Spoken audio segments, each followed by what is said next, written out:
Hi, it's Chandi from ExpressionFiberArts.com, and today I'm going to show you how to do a chain stitch. To work a chain stitch, you start by making a slip knot and putting that onto your hook. Tighten that up. Then you're going to wrap your needle under your yarn and towards the back. Lift it up. I like to keep my hook pointing down and then pull that through. Then I like to piston so you aren't getting too tight right there. Under,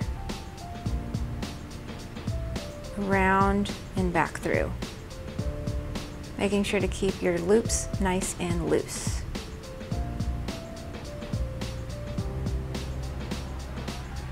Be sure to follow me for even more helpful tips and tricks, and you have a great day.